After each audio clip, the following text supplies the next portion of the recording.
할렐루야. 우리 주님의 임재하심이 충만한 복된 주일이 되시기 바랍니다. 또한 오늘은 3.1절 101주년이 되는 주일이기도 합니다. 하나님께서 이 땅에 허락하신 믿음의 축복, 또한 역사를 변화시키는 하나님의 역사에 쓰임받는 믿음의 사람들, 오늘 우리가 그 후손으로 이 자리에 서 있습니다. 이 자리에 마땅히 있어야 될 많은 성도들이 예배당에 함께하지 못하는 이 상황이 참 낯설고 어색합니다. 그러나 하나님께서 이 상황을 통해 우리에게 말씀하고 계십니다. 하나님께서는 평안 중에는 속삭이시지만 고난 중에는 외치십니다. 하나님은 이 나라 민족에 외치시며 말씀하기 원하시는 것들이 많이 있습니다. 우리는 그 음성을 듣고 하나님께로 돌이켜야 합니다. 많은 것을 깨닫게 됩니다. 오늘 이 자리에 함께 나오지 못하는 것이 고통스럽더라면 그 고통만큼 우리는 그 축복 가운데 있었다는 것입니다. 건강을 잃어야 건강의 소중함을 알듯이 우리가 함께 모이는 이 축복을 우리는 잊고 있었고 형식적이고 습관적으로 예배 생활을 하지 않았는지 돌이켜보는 이 기간이 됩니다. 또한 우리는 이 상황을 통해서 함께 모이는 예배자로서만이 아니라 흩어져 어느 곳에 있든지 예배자로 살아야 함을 깨닫게 됩니다. 예배당이 있기 때문에 예배자가 아니라 예배자가 있는 곳이 예배당이기 때문입니다. 또한 예배 드리는 건물이 성전이 아니라 예배 드리는 성도 개개인이 성전이기 때문입니다. 초대교회 성도들은 핍박을 피해 로마의 지하감옥 카타콤에서 예배를 드렸습니다. 프랑스의 개신교 후예들 위그노들은 산속과 광야에서 예배를 드렸습니다. 때로 위기의 상황에 우리가 어떤 곳에서 예배를 드리든 예배 드리는 성도가 성전이요, 그곳이 바로 예배당일 수 있습니다. 그러나 이 상황이 우리에게 익숙해져서는 안 되겠죠. 세 번째로 저는 이 상황을 통해 깨닫는 것은 미래에 우리 한국 교회가 유럽의 교회들처럼 소수의 사람들만이 예배당에 예배자로 참석하는 일들이 있어서는 안 되겠다는 것. 영적 축복을 결코 잃어버려서는 안 된다는 것, 그것을 하나님께서 오늘 이런 상황을 통해 우리에게 말씀하고 계시다고 생각합니다. 그리고 마지막으로 하나님께서 이 나라와 민족을 영적인 대수술을 하고 계시다는 것. 정치, 경제, 사회 그리고 교회 이르기까지 우리 모두가 하나님의 수술대 위에 올려져서 하나님은 우리를 새롭게 고치시고 계십니다. 그래서 이 기간이 고통스러울지라도 우리가 하나님께 초점을 맞추고 또 우리의 더럽고 추한 부분을 깨끗게 하심으로 우리를 더 건강한 나라로, 사회로, 하나님께 합당한 민족으로 변화시키는 기간이 되기를 우리는 함께 기도해야 할 것입니다. 이제 3월 14일까지 우리가 함께 모여 예배 드릴 수 없지만 그 이전에 속히 이 모든 과정이 끝나기를 우리가 함께 기도해야 할 것입니다. 오늘 또한 차세대와 대학 청년, 또 외국어 예배, 또 온누리 미션의 20여 개국의 각 나라와 언어의 문화들이 예배들이 함께 온라인으로 모이고 있습니다. 또한 CGN TV로 함께 예배드리고 있는 많은 성도들, 또 디아스포라 성도들, 선교사님들, 우리 모두에게 주님의 충만한 은혜가 있게 되기를 간절히 기도합니다. 이 시간 나라와 민족을 위해서 우리 합심하여 기도할 때 오늘 3.1절을 기념하는 날이요 또한 주일입니다. 이 나라 민족에 하나님께서 믿음의 운동을 일으킨 귀한 역사를 우리는 기억하고 있습니다. 그 믿음이 역사하는 이 나라 민족 되게 하옵소서. 믿음의 사람들이 세상을 변화시키는 나라가 되게 하옵소서. 이 나라에 만연한 거짓과 부정, 음란과 간음, 살인과 폭력, 하나님을 경외하지 않고 하나님의 창조 질서를 거스르는 헛된 물결들이 끊어지게 하여 주시옵소서. 교회들이 바로 서고 복음화에 합당한 나라가 되며 거짓된 이단 사이비들이 끊어지게 하여 주시옵시고, 속임수에 넘어간 이들이 진리 가운데 하나님 앞에 그리고 교회로 다시 되돌아오게 하여 주옵소서. 이 모든 고통을 통하여 정치 지도자들이 각성하며 무엇이 나라의 미래를 위하여 합당한 길인지를 올바로 깨닫게 하옵소서. 이 나라 민족을 위하여 합심하여 함께 기도하며 나가겠습니다. 살아계신 하나님 아버지, 함께 예비할 수 없는 고통 속에서 하나님께서 우리에게 주신 귀한 축복을 기억하며, 또한 우리가 함께 모일 뿐만 아니라 흩어진 예배자로 우리가 처한 곳곳에서 예배자로 살아가야 함을 기억하지 못했음을 용서하여 주옵소서.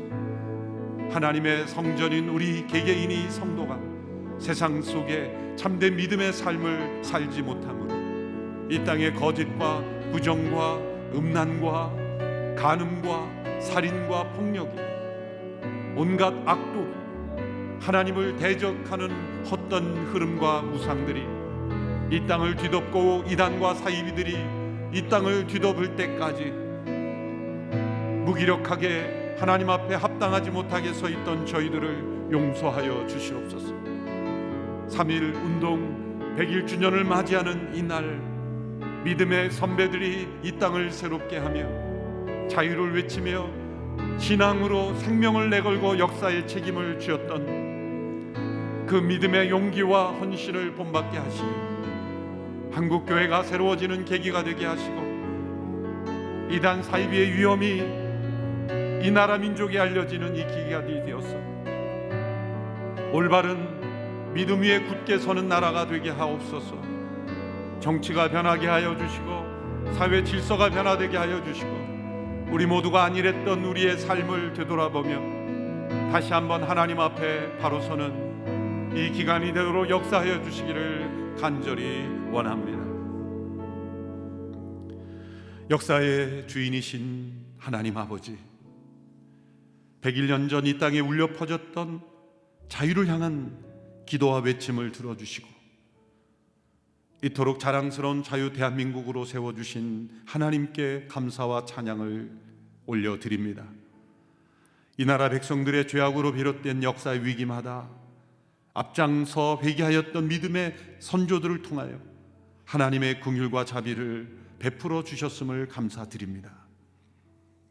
하나님의 말씀 앞에 순종하며 죄를 미워하고 참된 신앙의 길을 걸었던 믿음의 사람들을 통하여 3.1 운동을 일으키도록 역사하신 하나님, 101년 후 오늘 3.1절을 맞이하는 오늘 우리에게도 그렇게 정직하고 신실하며 용기 있는 믿음의 은혜가 부어지기를 간절히 소망합니다. 죄악이 관영했던 타락의 도성 평양이 50여 개 교회 종소리가 주일 아침마다 거대한 관현악 연주처럼 울려 퍼지던 동방의 예루살렘 거리가 되었던 그 영적 부흥의 역사가 이 타락한 대한민국에도 다시 일어나기를 간절히 소원합니다. 3.1절을 맞이하는 주일 아침, 우리는 이 땅에 창궐하고 있는 전염병으로 인하여 예배당에서 주일 성수를 하지 못하는 침통함 속에 하나님 앞에 나아갑니다. 이 고난의 시간을 통하여 모든 성도들의 믿음이 흔들리지 않고 더욱 견고해질 수 있게 되기를 간구합니다. 살아계신 하나님, 이 나라를 위협하고 있는 코로나19 바이러스를 속히 물리칠 수 있는 지혜와 믿음을 주시옵소서. 치료할 수 있는 약이 속히 개발될 수 있게 도와주시옵소서. 거짓된 사상과 탐욕으로 수많은 영혼들을 진리로부터 멀어지게 하는 이단과 사이비들을 끊어 주시옵시고 속임수에 넘어간 많은 영혼들을 올바른 진리와 신앙 가운데로 돌아올 수 있게 하여 주시옵소서. 이 어려운 시기에 더욱 큰 고통 속에 신음하고 있는 연약한 이웃들을 위로하여 주시며 붙잡아 주시옵소서. 많은 기업과 자영업자들이 위기에 처해 있습니다. 그들에게 피할 길을 허락하여 주시옵소서. 경제적 위기를 극복할 수 있는 은혜를 허락하여 주옵소서. 이 시간 감염 확진을 판정받고 치료와 격리 중에 있는 많은 국민들에게 함께 하셔서 온전히 치료되게 하옵소서. 특별히 고통받고 있는 대구 경북 지역의 국민들을 위로하시고 함께 하여 주옵소서. 헌신적으로 치료하는 의료진들을 붙잡아 주시고 지치지 않도록 강건케 하여 주옵소서. 하나님 아버지, 이 위기의 기간에 정치 지도자들이 겸손케 하소서. 올바른 판단력을 가지도록 도와주시옵소서. 자기 의에 가득하여 오만한 자의 자리에 앉지 않게 하소서. 자신의 이념과 고집에 사로잡혀 국가의 미래를 어둡지 않게 지켜주시옵소서. 온 국민이 하나 되게 하소서. 비난과 정죄, 미움과 분노에 사로잡히지 않고 믿음과 경건, 배려와 하나됨으로 더 성숙한 대한민국으로 발전되는 계기가 되게 하여 주옵소서. 이 고난의 시기에 세상의 소금과 빛으로 부르심을 받은 한국교회가 꾸짖으시며 경고하시는 하나님의 음성을 잘 듣고 깨어 변화되게 하소서. 오늘 드려지는 모든 한국교회의 주일 예배 가운데 성령의 충만함으로 임재하여 주셔서 예배당에서 드려지는 예배나 영상으로 참여하는 예배나 병상에서 홀로 외롭게 예배하는 모든 이들에게 하늘의 문을 여시고 임하여 주시옵소서. 다시 오셔서 역사를 심판하실 예수 그리스도의 이름으로 기도드리옵나이다. 아멘.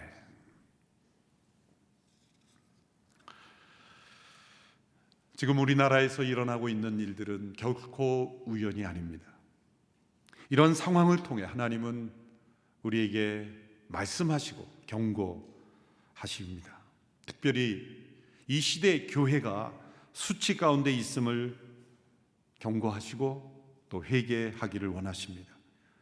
오늘 본문 예레미야 에가서 5장 1절의 말씀을 보십시오.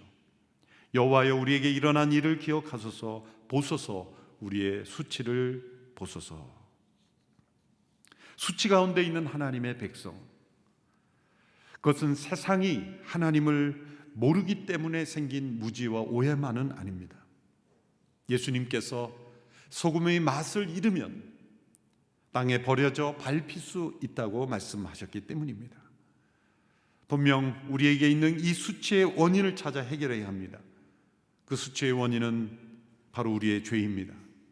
5장 16절의 말씀을 함께 읽겠습니다. 우리 머리에서 면류관이 떨어졌으니 우리에게 화가 있도다. 이는 우리가 죄를 지었기 때문입니다. 이 죄는 조상들로부터 우리에게 전해진 죄입니다. 우리는 선한 일을 본받기보다 죄를 본받기가 더 쉽습니다. 조상들로부터 물려받은 그 죄를 우리가 정결하게 처리하지 않고 때로는 조상을 원망하면서도 동일하게 여전히 행하고 있는 죄들, 그것이 바로 우리의 수치입니다. 이 나라 민족 가운데 극복했다고 하는, 처리했다고 하는 그런 죄의 관습들이 여전히 우리에게 존재합니다. 하나님 앞에 정결하지 못한 죄들이 있습니다. 거짓과 부정, 음란과 간음, 살인과 폭력, 헛된 우상과 탐심들, 이 모든 죄악이 계속해서 우리에게 내려오고 있습니다. 하나님은 이 죄를 처리하기를 원하십니다. 그래서 때로 우리에게 고난을 허락하시고 때로 우리를 영적인 수술대 위에 올려놓으십니다. 이 모든 과정은 우리를 사랑하시기에 우리에게 허락하시는 것입니다. 죄를 처리하고 그리스도 앞에 나와 정결케 되기를 하나님은 원하십니다. 하나님께서는 솔로몬에게 이 예레미야가 고백했던 이 수치를 장차 경험할 수 있게 된다고 미리 경고해 주셨습니다.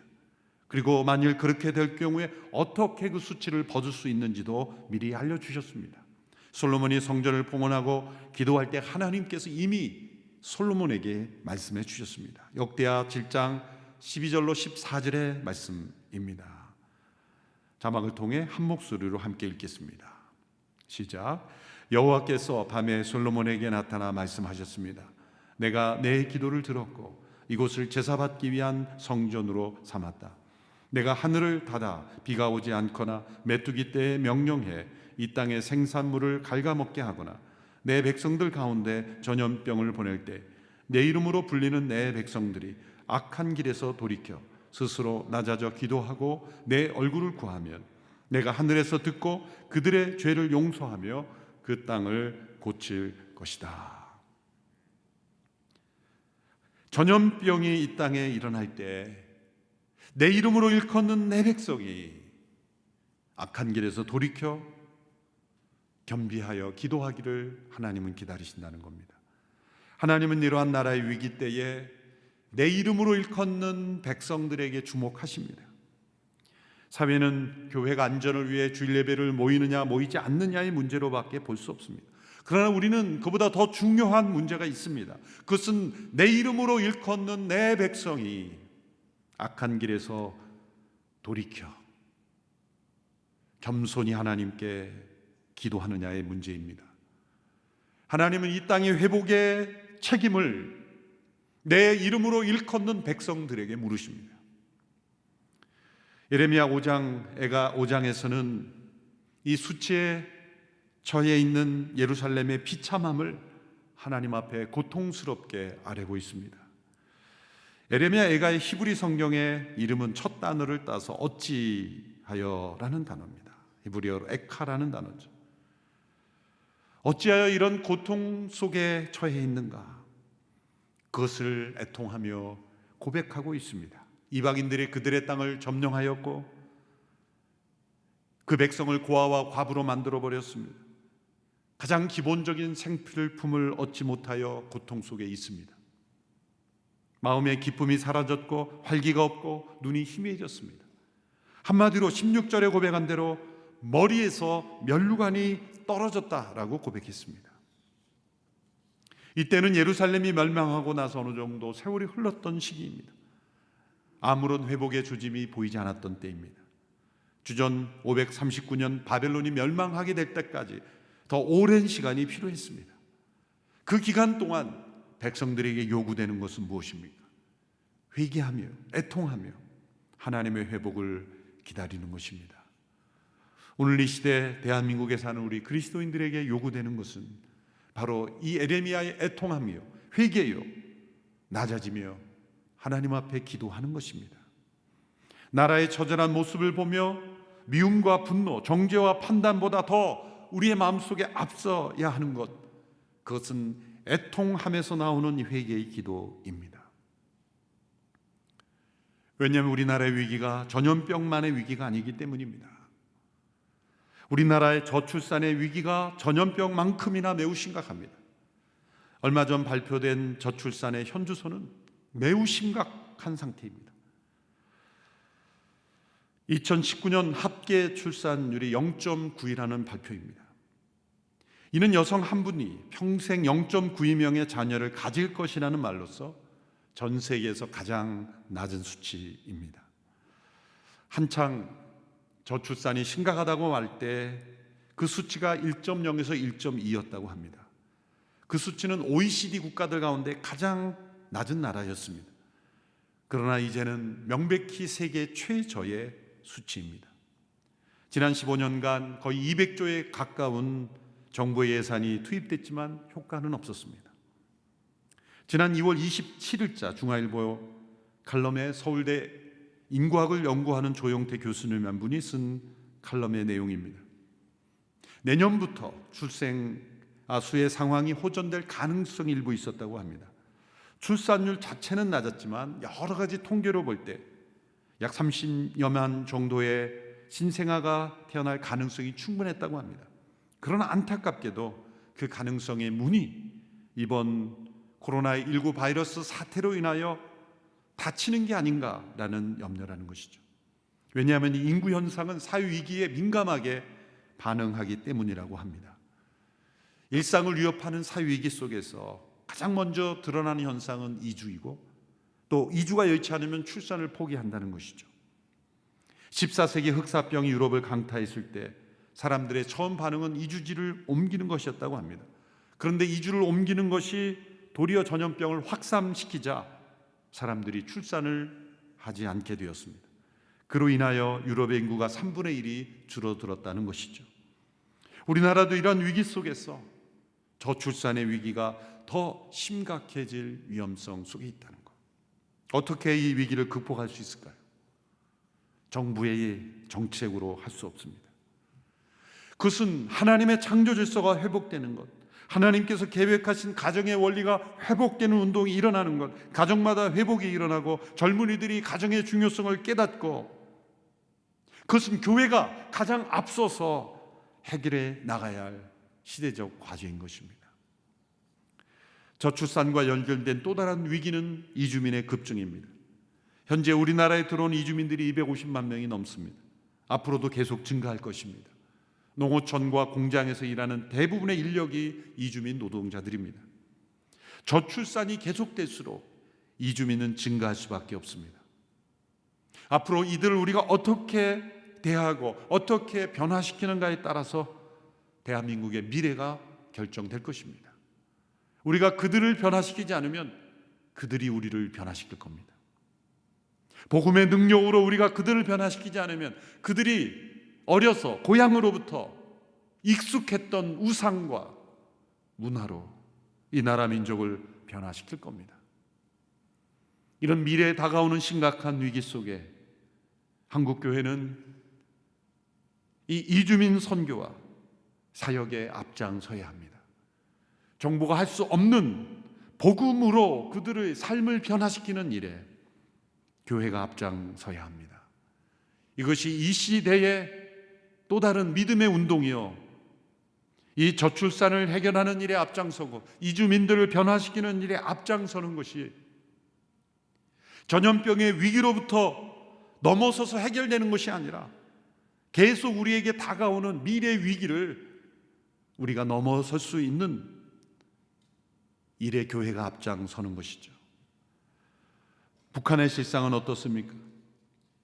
탈북자 동지회 홈페이지에 들어가 보면 눈물 없이는 읽을 수 없는 이야기들이 많습니다. 저는 우리 성도들이 그 수기들을 많이 읽어보았으면 좋겠습니다. 가끔 TV 프로그램 가운데 탈북민들이 북한의 실상을 알리는 내용을 오락 프로그램처럼 만드는 것을 보면 정말 마음이 아픕니다. 그들의 엄청난 고통은 오락의 소재가 될 수 없습니다. 그들의 고통은 꾸며낸 이야기가 아닙니다. 바로 지금 현재 한반도에서 일어나는 역사입니다. 가까스로 강을 넘어 탈북하다 붙잡혀 다시 북송되어 처참히 매맞고 죽어가는 사람들, 탈북에는 성공했지만 인신매매범에 붙잡혀 가는 사람들, 그리고 그들보다 더 악한 사람들에 의하여 팔려가는 사람들이 많습니다. 전기절책선에 몸이 불타는 고통을 참으며 죽음의 수용소를 탈출한 사람들, 눈물 없이는 읽을 수 없는 이야기들입니다. 2012년에 올려진 한 탈북자의 수기의 마지막 부분을 읽어드리고 싶습니다. 앞부분의 내용은 봄이 되면 나오는 독풀이 아닌 풀에도 그 풀을 많이 먹음으로 인해서 도끼가 사람들에게 일어나고 있는 안타까움을 고백하며 마지막 이렇게 마무리합니다. 이름 없는 풀들마저도 자유를 향유할진대 하물며 자유를 생명으로 여기는 인간들에게야 이 자유가 얼마나 귀중한 것이겠는가. 이 남한 땅에 자유가 없었다면 어찌 오늘과 같은 부강한 대한민국이 있었을 것인가. 공산사회인 북한에는 그 자유란 것이 없었기 때문에 북한의 전체 국민들은 보이지 않는 쇠사슬에 매여서 인류 문명 시대인 21세기 초에 인구의 10%가 훨씬 넘는 300만 명이나 굶어 죽었다. 만약 그때의 북한의 국민들에게 자유가 있었다면 300만이 아니라 3명도 굶어 죽지 않았을 것이다. 그런데도 남한의 어떤 사람들은 먹을 것만 주면 북한 국민들에게 자유가 찾아온다고 주장을 하지만 아니다. 인간들은 자유가 있을 때 먹을 것도 돈도 가정의 행복도 국가의 발전도 자신들의 능력으로 만들어낸다는 것을 알아야 한다. 북한 국민들에게는 당장 먹을 쌀만이 아니라 인권, 즉 오직 인간의 자유가 필요한 것이다. 우리 탈북자들은 그 자유가 너무나 그리워서 목숨을 걸고 독재의 땅을 떠난 사람들이다. 탈북자들은 우리들의 고향 북한에도 남한과 같은 자유민주주의 사회가 이루어지는 그날까지 각자 자신들의 임무를 다함으로써 북한에 두고 온 사랑하는 부모, 형제, 친척들과 친구들의 기대에 기어이 보답할 것이다. 이러한 현실은 민족의 수치입니다. 우리가 죄를 선택할수록 민족은 더욱 수치스러워질 것입니다. 우리 그리스도인들이 가져야 될 믿음의 태도는 무엇입니까? 예레미야는 민족을 끌어안고 애통했습니다. 민족의 미래를 믿음으로 바라보며 기도했습니다. 슬픔에 머무르지 않고 믿음으로 미래를 바꾸어 달라고 믿음의 기도를 드렸습니다.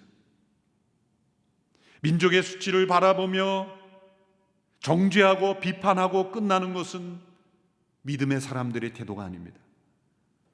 우리는 이 수치를 바라보며 믿음으로 미래를 하나님께 올려드려야 합니다. 예레미야가 이 5장 후반부에서 들은 이 믿음의 기도를 우리는 본받아야 합니다. 어떤 믿음의 기도를 드렸습니까? 첫째로 하나님께서 이 땅을 여전히 통치하고 계심을 믿어야 합니다. 오늘 본문 19절의 말씀을 보십시오. 우리 한 목소리로 함께 읽겠습니다. 시작. 여호와여, 주는 영원히 통치하시며 주의 보좌는 자손 대대로 지속됩니다. 한글 성경에서는 여호와여라고 시작되지만 히브리 원문 성경에서는 그러나라는 접속사로 시작합니다. 그러나 하나님은 여전히 통치하고 계십니다. 하나님께서 임재하셨던 시온산은 황폐해졌지만 그러나 하나님의 임재는 결코 끝나지 않았습니다. 바벨론은 시온산이 황폐해졌을 때 자신들이 이겼다라고 말하지만 그러나 예레미야는 동의하지 않았습니다. 어떠한 권력과 권세도 하나님의 통치를 막을 수 없기 때문입니다. 도리어 하나님은 모든 권력을 사용하셔서 악을 징벌하시고 이 땅을 여전히 통치하고 계시기 때문입니다. 세상을 요동하게 만드는 그 어떤 일도 세상을 만드신 그분을 요동하게 할 수 없습니다. 세상을 어지럽히는 어떠한 일도 세상을 만드신 그분을 어지럽게 할 수는 없습니다. 역사적으로 수많은 통치자들이 앉았던 그 보좌와 면류관은 결국 땅에 떨어졌습니다. 그러나 하나님의 보좌는 결코 떨어지지 않습니다. 보이는 다윗 왕국도 무너졌습니다. 그러나 보이지 않는 다윗의 옷은 예수 그리스도의 나라는 결코 무너지지 않습니다. 북한에는 교회가 사라진 것 같지만 하나님의 나라는 결코 사라지지 않습니다. 하나님의 나라는 북한에서 쫓겨난 것이 아닙니다. 여전히 북한도 다스리고 계십니다. 이 타락해가는 대한민국, 하나님께서 때로 우리에게 깨닫게 하시려고, 죄를 떠나게 하시려고 우리를 경고하시지만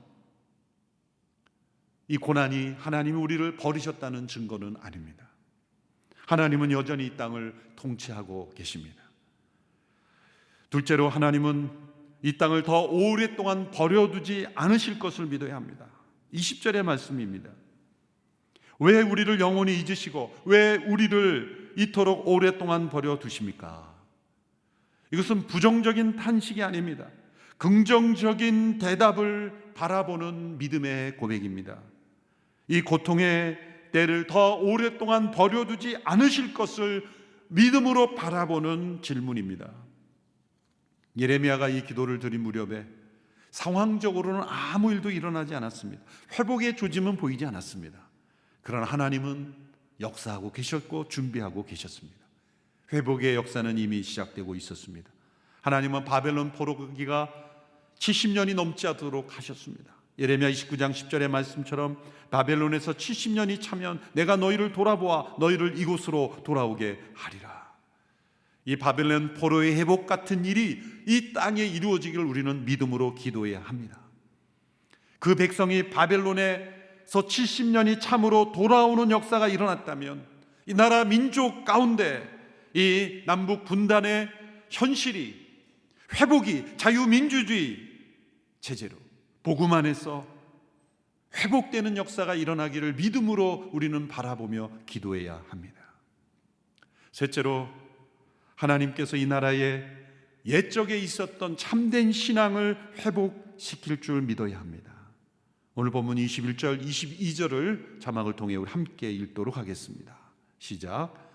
여호와여, 우리를 주께로 돌이켜서 우리를 회복시키소서. 우리의 날들을 옛날처럼 새롭게 하소서.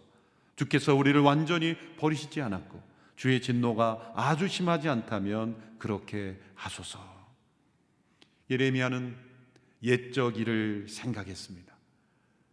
생각할수록 힘과 용기를 북돋아 주었던 옛적 일이 있었던 것입니다. 옛 예루살렘의 영광을 기억하고 옛 다윗 왕궁에 임하셨던 하나님의 임재를 기억하며 우리의 날들을 옛날처럼 새롭게 해달라고 그렇게 기도했던 것입니다. 이 나라 민족에도 생각할수록 우리에게 믿음과 용기를 가져다 주는 옛적 일이 있습니다. 우리의 믿음의 선배들이 보여주었던 믿음의 놀라운 축복입니다. 1907년 평양 대부흥운동의 역사입니다. 1919년 3월 1일 일어났던 3.1 운동의 역사입니다. 우리는 이 과거의 역사를 기억하면서 이 예레미야가 기도했던 이 기도처럼 우리의 날들을 옛날처럼 새롭게 하소서. 우리의 믿음의 새로움은 우리가 경험하지 않은 새로움이 아니라 우리의 믿음의 조상들이 역사 속에, 고통 속에, 환난 속에 경험하였던, 그리고 초대교회 성도들이 환난 속에, 핍박 속에 경험하였던 바로 그 신앙입니다. 순교의 각오로 믿음을 지키고 신사참배를 거절하고 순교했던 순교자의 신앙입니다. 그 신앙이 오늘 우리에게도 옛날처럼 새롭게 하소서 기도해야 합니다. 특별히 오늘은 3.1운동 100일주년이 되는 날입니다. 3.1운동은 여러분이 아시다시피 민족 대표 33인 가운데 16분이 우리 기독교 교회 지도자들이었습니다. 당시에 교회를 이끌고 가던 목회자 장로님들이었습니다. 3.1운동은 믿음의 사람들이 사회를 변화시킨 신앙운동이었습니다. 당시 기독교인 수가 전체 인구의 1.5% 내외에 불과했을 때인데 3.1운동에 앞장서서 체포되고 수감된 기독교인의 수는 전체 수감자 수의 20% 내외를 차지했습니다. 오산학교를 세우고 민족의 지도자들을 양성했던 남강 이수근 장로님은 1919년 2월 독립선언 준비 모임에서 이렇게 담대하게 고백함으로 이 운동이 일어나도록 이끌었다고 합니다. 내가 이렇게 그냥 누워있다가 죽을 줄 알았는데 이제 죽을 자리가 생겼구나. 이분들은 목숨을 걸고 신앙의 운동으로 3.1운동을 일으켰던 것입니다. 옥중에서 구약을 10번, 신약을 40번 읽으며 고백했다고 합니다. 길선주 목사님은 옥중에서 요한계시록을 1만 번 이상 반복하며 암송할 정도로 그렇게 말씀을 사랑하며 그 고난의 기간을 믿음으로 이겼습니다. 그러한 믿음의 헌신과 기계 위에 우리가 오늘 이 자리에 있는 것입니다. 오늘 예배당에서 함께 예배하지 못하는 이 안타까운 순간을 우리는 단지 우리의 안전만을 위해서 이렇게 선택했다고 생각해서는 안 되고, 더 나아가 우리가 무엇을 지켜야 할지, 그리고 이 나라 민족을 위해 무엇을 기도해야 될지를 우리가 처한 각 처소에서 다시 기억하는 날이 되어야 될 것입니다. 우리의 믿음을 옛날처럼 새롭게 하소서. 이 믿음의 선배들과 같은 믿음으로 회복되게 하소서. 공산당의 박해 기간 동안 목숨을 걸고 믿음을 지킨 순교자의 믿음이 다시 옛날처럼 새롭게 일어나게 하소서. 그렇게 기도해야 할 줄로 믿습니다. 예레미야는 믿음으로 회복을 간구하며 기도를 마칩니다.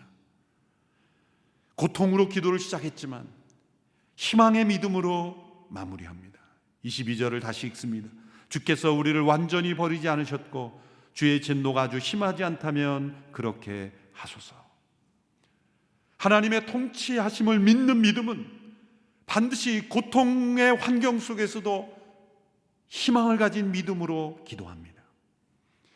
옛적의 부흥을 역사 속의 기록만이 아니라 오늘 우리가 살아있는 역사로 변화시킵니다. 사도행전의 역사가 고대의 기록만이 아니라 오늘 이 시대의 역사도 사도행전의 역사로 바뀔 수 있다고 믿습니다. 하나님께서 이 상황을 통해 우리에게 말씀하시는 것, 우리는 이 위기를 극복할 수 있습니다.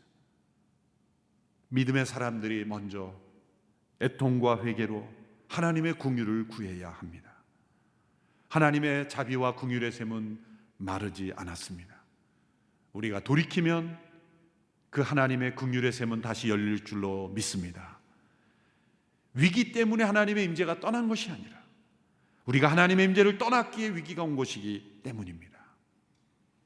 함께 모일 수 있는 이 몇 주간의 기간이 우리 각자가 더 하나님의 임재를, 하나님의 통치하심을 더 깊이 체험하고 우리 함께 모일 때는 더 하나님 앞에 겸손히 낮아져 눈물로 통회하고 하나님의 역사가 이 나라 민족에 불일 듯 일어나기를, 옛적의 놀라운 신앙의 부흥을 다시 회복할 수 있게 되기를 기도하며 다시 만날 수 있게 되기를 주님의 이름으로 축원합니다.